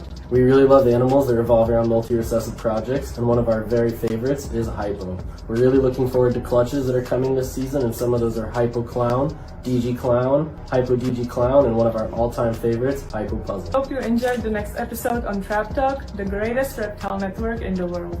If you guys want to see next level cutting edge ball python projects, please make sure you head over to their Instagram to follow all their amazing work, and head over to their website to see what they could possibly have available by heading over to PRAGUE.com. Thank you again, Devin and Teresa, for bringing some of the biggest heat worldwide in the ball python game. If you want to be organized, if you want to be cutting edge in the ball python game, then you don't want to miss this. Shout out to today's sponsor, and that's Clutch, #1 ball python organization app in the game. No better place to start off than by using this app. Clutch is an organization app that helps you organize all your ball python projects. It also helps your peers and your fellow community members look at what you possibly have coming for the upcoming ball python season, what you have currently available on Morph Market. It's so awesome to be ahead of the game by using organization app like Clutch. Thank you so much, the entire Clutch team, amazing team over at Clutch. If I were you, I would head over to Clutch's Instagram account, and I would also head over to their website, try it out, see how it works for you. But especially if you're just now coming into this, before you build your reptile collection, I would do it organized, and I would do it with Clutch. Thank you, Clutch, for being so amazing. Excited to hear what Clutch has to bring in the near future. Cheers. All right, we're back at it. Gonna turn the heat up a bit. All right, so few situations when it comes to morphs this year. I think one of the biggest things that stands out with that Hans, that maneuver that he pulled, which I'm not sure what the outcome is with that. When we had Forest Scrambler, which was a huge fucking topic majority of the year, which I fucking loved every one of those episodes. I'm not gonna lie. But then we have one that is the might be the one of the year, dude. There's a little bit of back and forth talk with Cosmos right now. And again, done a little bit of homework, talked to some important people who have a lot of money in Cosmos. I don't know, man. What do we, here's the thing. Without getting somebody's feelings too hurt, how do we break this down to people that maybe this gene that we think it is just isn't what it is? And again, we're maybe talking to someone who just dropped thousands. And we're not trying to, again, maybe, I'm not gonna say we're not trying, but again, we're just trying to say what it is. But what's the best way to lay this out? Anyone in the chats want to answer this as well? Please give us, this is an open format on this topic, but how do we break this down to someone that, guys, there's some information out there that we should maybe consider, and you might not like it. I mean, I don't know enough about Cosmos, but what I can tell you is that, is this another situation where it was a combo being sold? I mean, that's the question, right? I don't know. The animals are badass. Maybe they're hitting on a lower, a lower average. Yeah. For odds. Who knows? It could be a combo, or it could be that the hot shit is hitting at a lower percentage. I mean, look, I'd be speculating, but I don't know, man. It's concerning, right? Well, it's kind of like this, right? Like I spend thousands on a super gravel. Like let's say they just came out, right? And I buy a super gravel, and you're telling me breathe that to that super gravel, you make super gravels. You do that, you don't see any super gravels. Yeah. You know what I'm saying? Yeah. And if you spent thousands of dollars on this project, how does this become right? Like, how do we correct this? And the thing is, dude, whoever the root of this project is, if that person doesn't want to make it right, you're fucked. At this point, you just got to work. If you have the animals already, you just gotta grind and figure it out. Like, what are you grinding for? You could be grinding for something you don't have. You think you have it, but you don't. Yeah, well, damn, that's crazy. That's wild, man. But I hope that's not the case for whoever, invested in them. Anybody, period. But like again, there's multiple examples for.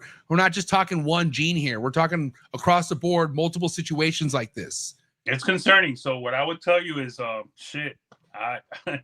the road, I guess I'd focus on Tornado and Bambino. Bambino's fucking amazing. Bambino, yes. Hey, shout out to Justin, fucking the great Bambino, right? I saw. Let me tell you, I saw a Bambino in Oklahoma City, a combo. Fire. And bro, that thing is legit. It ain't fucking around. That thing's badass. And that's, man, I get excited for projects like that because what I see, like, I'm not looking at something and be like, ouch. Yeah. And again, nothing personal, but there's a lot of projects out there where you're scratching your head and like, I just don't see it. And again, there's time that it's proven to what it needs to be, but it's not always that easy. It's not always that quick. Bambino, I think you're onto something. I really do. I'm excited to hear about Bambino. Tornado? Holy shit. Okay. You saw, I don't have that. Maybe, I'm not sure if Derek wanted us to share that snake, so I'm not going to share it. But D-Stacks shared something in the V unit and the Trap Patreon fam chats, that tornado. And he told me that was just a tornado. I'm calling cap, bro. There's no fucking way that is just a tornado. I mean, yeah. I mean, who knows? I mean, it could be some type of het influence. Some het influence. I can tell you, I saw one that was past that clown, and it looked different at Justin's place. Dude, I love the project. I can't wait to see a tornado puzzle. That's gonna be interesting. That's what I want to see. It's that type of stuff excites me. There's nothing like it, so that's what makes me excited about ball python, seeing something that's definitively different. And you can't call it the same. No. Something else. Right. And that's why again, dude, it's not easy as for every morph, but when you got a morph where it's like clear as day, like what the fuck is that? There you go. That's something to rally behind. Yeah. Okay. And I mean, it's out of my price range, but eventually it won't be, No. Yeah. Everything's out of your price range at a certain point, and then it, that changes. So yeah, for sure. Day by day. Okay, on the topic of newer morphs talked about this year, let's rank top 3. I would have to say Tornado. I would have to say Bambino. And then the third one, I'm gonna have to say, damn, I don't know if there's a third one. For me, I'm still gonna put Cosmos on that top 3. You're tripping. I mean, we gotta see what's up with it. After everything I just said, you're still gonna put that on the top 3 and do yeah. That I mean, because we have to see what happens with it, bro. We have to see what we have to figure out why, what, when. I'll take no responsibility for that. You guys, Bill Arena Reptiles on IG, DM him. Okay, that's. we still have to figure out what's going on with it, bro. The big guys are still working it. I mean, I'm not gonna completely say. I got my third one. I'm sorry, Gorilla. Excuse me. Okay, Gorilla. Okay. Yeah. Shout out to my man Antoine. Hey, Antoine. I still put Cosmos ahead of that. Fucking trip. Yeah. With all the blemishes and all the confusion right now, like what, dude? You're wild, Emilio. Now I'm really hoping Cosmos flips the script and it's not what we all think it is. But dude, evidence is already out there, dude. It's not looking good. It's not looking good. Maybe there's ugly ones and good ones. Yeah. Okay. Here's the thing. Question for anyone out there. hey, I'm gonna say it again. There's some ugly monsoons out there. Yeah, that's all. Because, but that's mainly because there's one gene fucking it up. So Yeah, I mean, you got to just take it out. I will tell you, man, I am really bought into monsoon as far as the potential and what's going to come with it. Yeah, monsoon's gonna be nuts. It already is. Yeah, I was gonna say something else. I fucking forgot. Oh, okay. How important is it that we do deep dives on these topics? And I'm talking about, like, if there's a popular morph for a while, turns out to be something that, wait a minute, what is this? Isn't it kind of our job to kind of tackle this and do a deep dive on what the truth is behind these? And don't you think it's necessary, Emilio? You just reminded me of what we did with Scrambler. You know, you bringing up Cosmos and us talking about it is what we do. It's fairness. It's showing motherfuckers out there that this shit ain't personal, okay? That you ain't gonna beat up nobody. You ain't gonna hurt nobody, okay? Simply put, this is what we do. We address concerns and we bring them out in the open. And if you don't like it, tough cookies. I mean, if that's even the way to say it. You just said tough cookie right now. The villain right now is just acting like a very nice villain. He said tough cookie. Yeah, I mean, hey, deal with it, bro. Like, fuck, you know? You're a nice guy, dude. Well, I don't want to say nice guy. You're I get mad.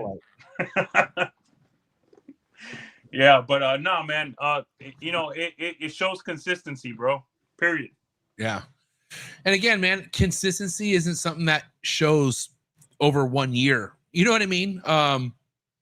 Again, dude, also too, like, you see people hitting certain shit where you kind of almost put yourself in their shoes thinking it's as easy as you think. And dude, you just don't know the timeline of majority of these people and how much time they put in to hit the shit that they're hitting, the stuff that they have to hold back. It's not checkers, it's chess. It's not an easy game, dude. Like, I used to, like, there was a point in time where I used to laugh on how easy the ball python game is. I'm not laughing right now. I'm telling you right now, I'm not. I'm really not. It ain't easy. It's easy to get fucking booted. I'll tell you that much. It's easy to lose your shit. It's easy to lose it. Yeah. Yeah. So, but again, like, you know, staying focused and finding ways to stay excited, which I just talked about why we have this Monday night. It keeps me tapped into the ball python game, which I want to be. And you got to make an effort. People need to make an effort to stay excited. And if you are doing everything you can and you still don't have excitement, you're still not having fun, then do that fucking soul searching trip. Eat some mushrooms or something. Figure it out, man. Go deep and figure out what it is that you really want out of life. Because I got to tell you, I don't know no other life. The reptiles is my life, dude. I breathe this shit. Me too. You know what excited me today? Seeing a really nice picture of a True Ghost DG clown. Yeah. In Taiwan. Dude, like, fuck. That's why we do this shit. Fucking A, that shit's beautiful, bro. Someone popped up in the chats and reminded me I wanted to give him a shout out. Shout out to the homie Big Mike. Rameries Royal. Guys, go to his YouTube channel. Check out his video that he put out. Big Mike, man, he's all about the projects. But every now and again, I feel like real motherfuckers like him want to speak some truth of what they've experienced in the hobby. And I think it's pretty important for any new keeper to maybe go watch that video. So guys, I don't want to put it out here. Just make sure you head over to his YouTube channel, check it out. And I don't know this was happening, maybe because how tight my circle is and whatnot, but others begging others to join their Patreon. Is that a thing? Like I'm talking like all up in the like DMs. Like, were people begging you to join their Patreon at a certain point? I'm just, it shocked me that that's a thing that certain people do, like beg to go onto their Patreon. I think what was happening out there is like, oh, if you scratch my back, I scratch yours. Right. Type of shit. Like a sticker swap, but Patreon. Like, join mine, I'll join yours. Yeah, that's the type of shit that was mentioned. Yeah. I'm not surprised. But that's not how you want someone to support you. That's not real support. Yeah, you're doing them a favor. That's like, you do me a favor, I'll do you a favor. Where's the value of support? Like, where's the loyalty at? Mm-hmm. You know, it's the real loyalty. When real support comes, where's that real support at? And that is also a thing about this era of breeders that are checking out, bro. These motherfuckers thought they had support that they really didn't have. Yeah. And it was a rude awakening, bro. Like, I mean, some people, like I think Big Mike, not that he went through this, maybe he did, but some people could bounce back through this because they're real motherfuckers and they don't need nobody. They could do it themselves and figure it out. That's because their head's in the right place. But at the end of the day, dude, there's some people who just get so fucked by other people in this hobby, bro. And you know, partnership wise, meaning like you thought they had your back, but you didn't. Dude, you got to be careful, man. There's some grimy motherfuckers in this game, dude. Steering you a certain way to buy specific animals that don't make sense. Yeah, just to pad their pockets. Yeah. Yeah, man. Telling you to avoid certain podcasts or whatever. All that shit's real. All that shit's real, you know? Getting you to buy shit that, again, it doesn't make sense. That's gonna fuck you in the long run. I mean, there's guys in the top tier selling fucking spider combos as investment genes still. It's like, fucking dude, like, who's doing that? The fuck? I'm not gonna name names, but it's like, not something bro, like, be better than that shit. Be better than that, bro. Like, you're a fucking badass motherfucker. Like, what are you doing, bro? Send that shit to a pet shop, bro. Don't be a piece of shit. Hey, but don't send it to a pet shop to Mexico illegally. Woof. God damn. God damn, did I open up a can of worms? What the fuck? That's crazy to me, bro. Motherfuckers were wholesaling shit to Mexico illegally, and that's shit's cracking down on that too, man. Guess what, guys? Not worth it. Little newsflash out there. Do not do that. Okay. Desperate times do not cause for desperate measures. There's other ways to do that. And dude, supposedly there's more stuff happening in the background. I hope it blows over, but this isn't good for our hobby. Like getting caught in the middle of something like this, bro. Like, no. Like getting fish and wildlife game involved. No, dude, fuck that. Avoid that shit at all costs. Don't do that. No, because that right there could ruin everything. Yeah. None of this is worth doing time over. I'll tell you that much. No, fuck no. And losing your animals, period. I mean, like, fuck, bro. Remember what matters the most. Yeah. And again, dude, people only do that if they're put in a desperate situation. Don't put yourself in a desperate situation. It's that simple. Yeah. And with that being said, what have you heard people are doing? Like people who are kind of used to wholesaling some stuff, but don't really have that plug. What are they doing now? Like, how do you know some people moving some wholesale stuff in 2025, Emilio? What I've heard is that it's really slow. Yeah, that's all I've heard. There's a lot of people unhappy out there, bro. Like they set up big collections thinking that shit was gonna fly like in 21, 22, you know? And bro, it's a worldwide thing. There's collections out there, math collections that stuff's just not selling right now. Yeah. And it's crazy, man. Like it's all around the board in a sense. Not with chondros, not unfortunately. I'm happy about that. But I'm just saying, like, there are certain areas that used to do really well that just aren't doing as good as they once used to do. Yeah. And I feel like, again, bro, this is just a whole part of the adjustment that the whole hobby's feeling. And let me say this, bro, because let me address something. There are quite a few people that they've messaged me here and there, and they blame Morph Market for auctions and for hurting the market. Guys, let's be real, bro. Supply is what's hurt.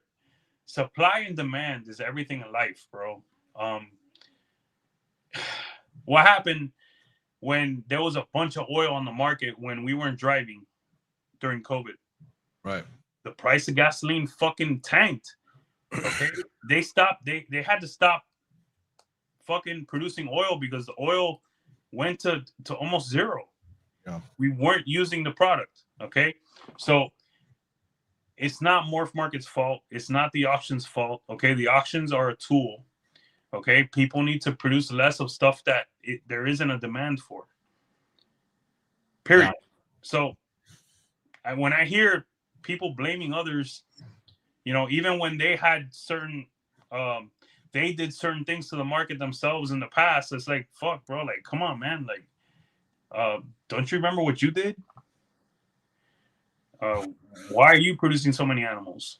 Like, why are you talking like this? You won't find one successful ball python breeder or any reptile breeder. Again, listen, successful. That means they're making profit right now. You won't find one of those motherfuckers talking shit about Morph Market. Yeah, I don't understand. So Yeah, some there of you go. some of it is dinosaur behavior. Yo, if you get offended of me calling you a fucking dinosaur, prove me wrong. Get better. Evolve.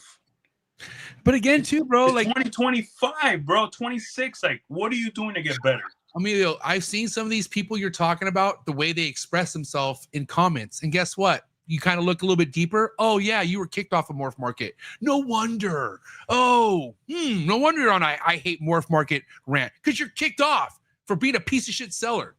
And again, let's pay attention to who's talking shit. Who's actually talking shit? Oh, this guy? Oh, he doesn't even have animals. What the fuck? So again, just slow down on everything and realize information you're hearing, who is the person speaking the information? And a lot of the times, if not every time, if we look deep on who the fuck is talking shit, it's tied to some personal reason that happened to them. Yeah, and then some guys that were pioneers in the past that kind of fell off. You know, I'm excited to see that some of them, they're gonna start breeding again and doing and finding their passion again because they have to. That's a good one right there. Like, do that, bro. That's fucking amazing. Come up with something. You got amazing stuff in your collection still. Let's make it happen. So, yeah, man. Shit's hard. So people are fucking pissed. People are depressed. People are talking shit. People are blaming others. Yo, if Villarino fails, it's my fucking fault. No one else. Okay? And I'm gonna do everything in my fucking power, whether that be learn new. Oh boy, did we lose them? Whether that be learning new systems or vending new states or taking more risk, I'm gonna do it. Working harder, I'm gonna do it. Period. I am not gonna fail. And again, if it's you fail, you take responsibility. It's not an option. You can hear me, right? Oh, you can't hear me. This happens every time. No, get out of here. Exit out. Leave. Come back in. I got this.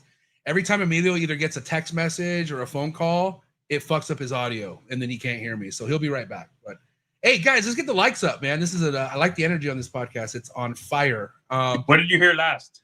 I heard everything. You just can't hear me. I heard everything. Yeah, it's, you know, every time something happens to your phone, it fucks with the audio or something. Did somebody call you right now? Who called you? I had an alarm go off. Alarm for what, bro? Probably for the podcast when it was at night. Oh yeah, that makes sense because right now it would be okay. All right, well let's adjust that alarm, okay? Yeah.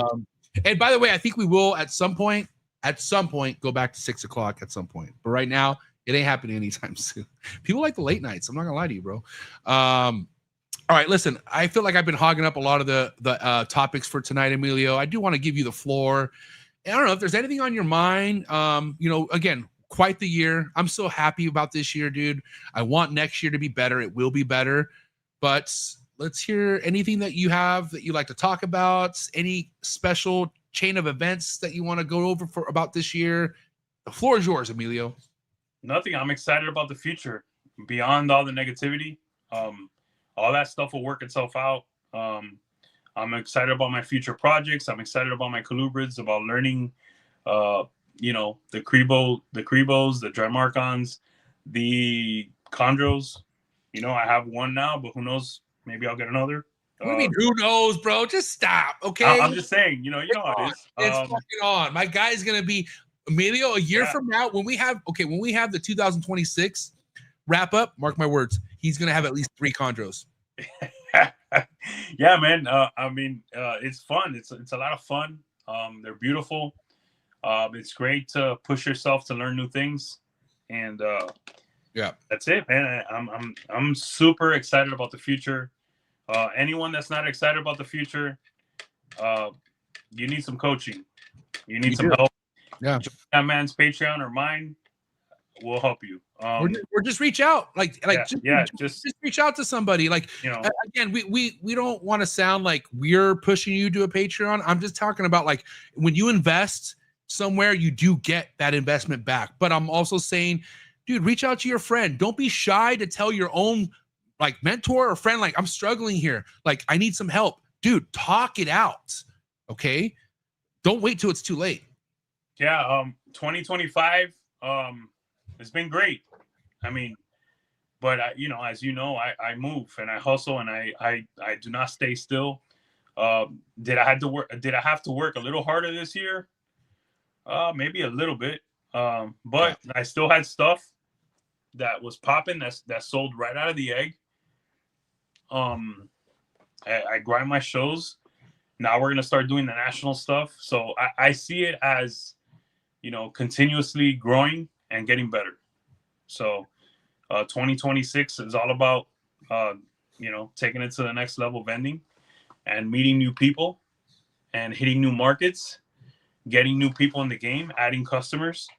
I would tell you that the last 2 shows, I added about 60 customers to my your Rolodex in a sense. Yeah, Rolodex pretty much, man, because every single customer that buys an animal from me, I get them to follow me, and I also open a channel of communication just in case they need me. 60, how many? 60 what? About 60 customers. That's a lot, dude. Like, if you think about it, that's 60 potential leads right there. Like, Yeah. good leads. Yeah. So, again, blessed, thankful, but we work hard for what we do, and this ain't by mistake. This ain't luck. Yeah, there's some luck involved in everything, but it's what you do with it. So, guess what? Want to know what we got? Accountability, sucker. If it don't go right, it's my fault. If it goes right, it's my fault. At the end of the day, what happens to me is my fault. Yeah. Ain't nobody else's fault, dude. that ain't like Tony Montana says, No. we got cojones. Cojones. You know? But again, man, like, dude, going back to where, man, it's just, I hope anyone out there who really wants it, I hope you get it. I really do. Just know it's not going to be easy. Grunt your teeth sometimes, put your head down. Maybe it is smart to not be on social media for a little bit. I feel like those breaks are much needed. I do them from time to time, and I fucking love it. If I go just at least 2 days with no social media, I feel fucking refreshed. Doesn't happen a lot because it's a part of my life, but dude, sometimes taking a break is okay. And if you got out of this game and your life is better, I'm happy for you also. I really am. I don't fucking look down on anyone who exited out of this game, who went to go take care of themselves. You got to take care of yourself. And again, guys, going back to what we were talking about at the beginning of this fucking episode, just take care of yourself, man. Because how the fuck you take care of any loved ones, anything, if you don't take care of yourself? Let me know how that works out. It's going to be really hard. Shit, where was I going? I forgot. Okay. Oh yeah, I remember. Good. Guys, you don't get what you wish for. You get what you work for. Facts. Yeah. But not always though. You know what I'm saying? It's not always like, dude, there's some people who get some shitty luck. I mean, can we talk about 7 years of me breeding chondros and I finally like got it? Like, hang in there. If you want it that bad, don't give up. Don't give up, dude. I don't understand quitting if you love it that much. So yeah, man. Yeah. Okay. Anything you want to say to anyone who was pretty offended based off all our scrambler topics this year? Stop being a pussy. Stop being a bitch. Come on.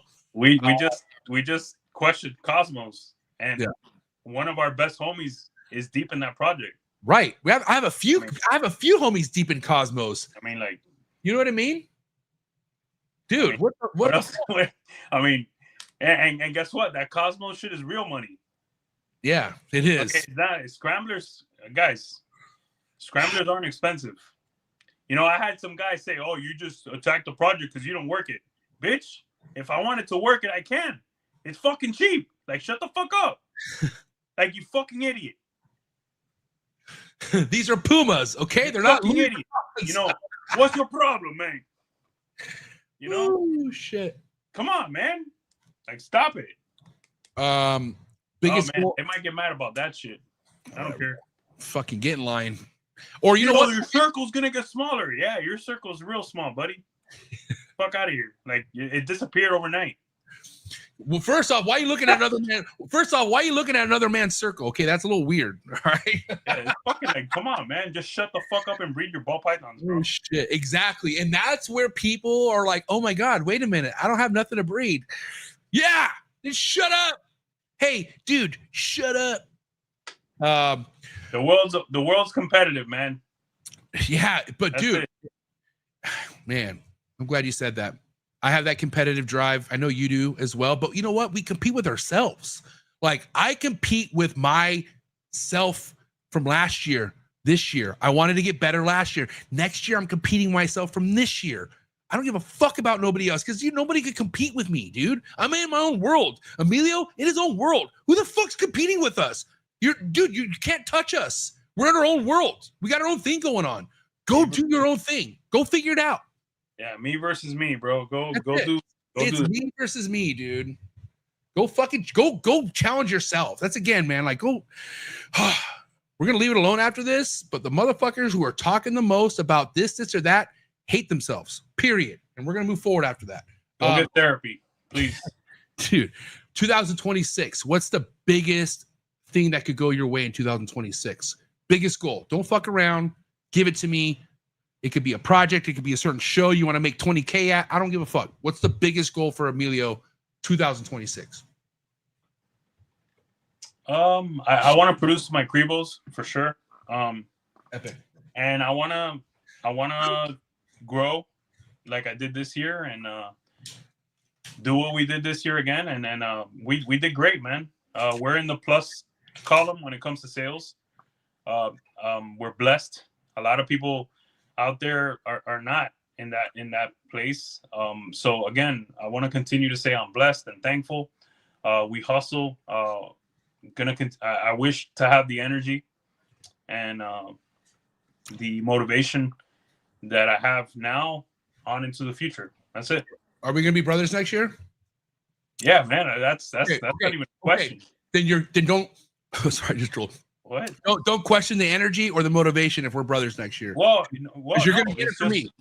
No, you're right, but I mean, you always wanna you want to have more or the same. Honestly, I want more, but yeah, that's how I feel. I'm happy, man. I'm a happy individual. Everything's good in life, but I worked damn hard to get to this point, and it feels good. Also, remember how much we push each other. All of us, Krista, all of us, bro. To see you as a father of two now, it's bro, I love it. I mean, you're connecting me to another part, the past of my life where my kids are big already. I love to see it. I'm very proud of you, the father of two sons. I mean, bro, like, you've come a long way. You're bro, you're a bigger, better MJ, a dad, No better life. A leader. Thanks, man. Yeah. So aside from the animals, you killed it with the animals this year, Fucking Chondro breeder of the year, Appreciate it. Is there anything else you want to? You keep going if you want. What else do you fucking? No, I mean, hey, listen. Everything I'm saying is for real. Is legit. I mean, appreciate it, big dog. Yeah, so much. What a good episode. Again, is there anything that we missed? Anything that is coming off the top of your head that we should cover before? Pomona's January 10th and 11th. Yes, please. Rami. Rami's the fucking man. Reptile Super Show. Yep. California A. Looking forward to it. Looking forward to hang out with the Cali crew. Looking forward to hanging out with you as always. And looking forward to kicking ass at Pomona, man. I'm trying to look at the date here because I think what we're going to do, we have one more episode lined up this year. It's the new Breeder on the Block All-Stars. Is that next week or the week after? I think it's next week, right? It is next week. Okay, so, and I think the next 2 weeks after we're going to take off, little reset, and then we're going to pick things back up on January 5th, which would be the week before, or that's the week of Pomona. So we'll promote fucking Pomona Reptile Super Show super hard January 5th. But yeah, man, what a year. Again, I couldn't think of anyone else to ride with on these Monday nights, bro. Like our chemistry, that's another thing I get from people is how much they love our chemistry, you and I, because we're a lot different, but we're not at the same time.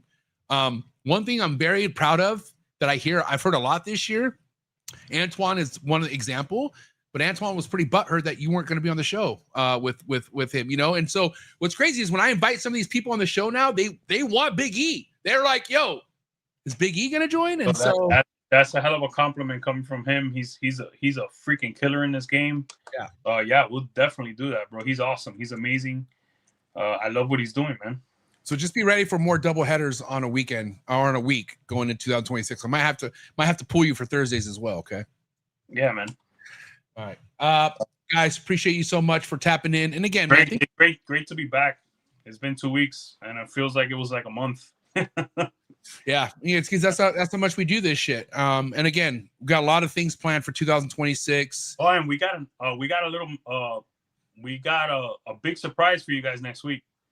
Yeah, definitely. So be tuned. Stay tuned for that. And dude, we got a big surprise for you 2026. We're coming correct. We're coming hot, and we're not going to stop, man. But Villarino Reptiles on IG. Go subscribe. Join the fucking Patreon. Find the links in the description below. Emilio, appreciate everything, big dog. Next week's going to be epic, and I'll talk to you soon. Give it up. It's a wrap for Big E. Top G. Good night, brother. Thank you so much, Big E. Thank you guys out there. What a good episode. I felt this one. Really did. At the end of the day, man, you got to love what you do in life. It's just too short. Not a life to live if you're not loving it. I'll tell you that much. And ever since I really got a true taste for my life that I love, like, dude, I don't want nothing else. So that's where my passion comes from. That's where all my fired upness comes from. The people I associate myself with keep me motivated and pump me up.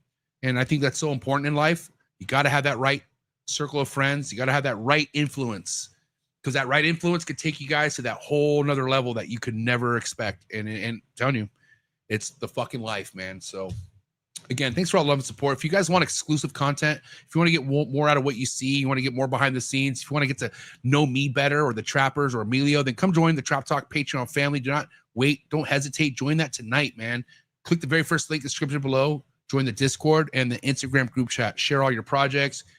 Let us know what you're into. Come join the family. It's an awesome time. Appreciate all the love and support. And my Trappers, my Patreon members, dude, you guys are my heart. 6 years going with the Patreon. You guys, dude, I love you guys, man. Talk about loyalty. The fucking loyalty I get from my Patreon members, dude, I'm so blessed. You guys are just fucking awesome. You guys are awesome. And you guys are family for sure. All right. And you viewers, even people who just watch this at their home, you guys are spending your life with me. Okay. So I look at you guys as family as well. Regardless how you feel about me, we're all doing this together. So I appreciate your time. I appreciate you watching. Anyone who watches this on the audio platforms or listens on the audio platforms, anywhere you listen to any of these, thank you so much. Okay. And again, 2026 is going to be a fucking big year. And I hope you have a big year as well. I'm rooting for you. And if this year really sucked for you, hang in there, okay? Because good things come to people who wait. So if you aren't that person who had a blowout year, motherfucker, let's see what happens next year. See you guys at the top. Thank you so much, guys. Again, hit that like button. Appreciate all the love and support. Check out my sponsors. All the links in the description below. Have a good night, and I'll catch you here tomorrow for On the Tree Tuesday. Sorry for the interruption, folks, but a quick word from our sponsors. You know, longevity is one of the biggest things I strive for when it comes to thinking about being a part of the reptile industry. That's why I'm very proud about today's sponsor, Mark Bailey over at Mark Bailey Reptiles. 40 plus years, full-time reptile keeper, enthusiast. This guy, you can catch all his amazing ball python projects on MORPH Market. So make sure you head over to MORPH Market, and that's Mark Bailey Reptiles on MORPH Market. See what he has available currently. And I gotta tell you one thing, he's one of the biggest and most respected ball python breeders we have today in the ball python game. So shout out to Mark Bailey over at Mark Bailey Reptiles. Thank you for all the support. And again, make sure you head over to his account on MORPH Market, see what he has available. Thank you so much, Mark Bailey over at Mark Bailey Reptiles. Sorry for the interruption, folks, but a quick word from our sponsors.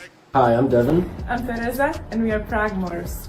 We are based in Czech Republic, a small country in the middle of Europe. We really love animals that revolve around multi-recessive projects, and one of our very favorites is Hypo.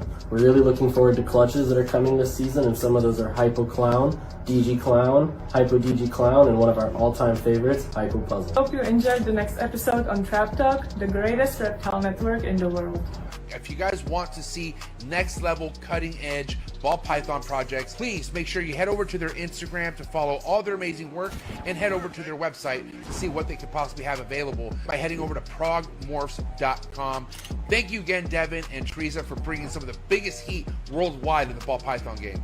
If you want to be organized, if you want to be cutting edge in the ball python game, then you don't want to miss this. Shout out to today's sponsor, and that's Clutch, #1 ball python organization app in the game. No better place to start off than by using this app. Clutch is an organization app that helps you organize all your ball python projects. It also helps your peers and your fellow community members look at what you possibly have coming for the upcoming ball python season, what you have currently available on Morph Market. It's so awesome to be ahead of the game by using organization app like Clutch. Thank you so much, the entire Clutch team, amazing team over at Clutch. If I were you, I would head over to Clutch's Instagram account, and I would also head over to their website, try it out, see how it works for you, but especially if you're just now coming into this, before you build your reptile collection, I would do it organized, and I would do it with Clutch. Thank you, Clutch, for being so amazing. Excited to hear what Clutch has to bring in the near future.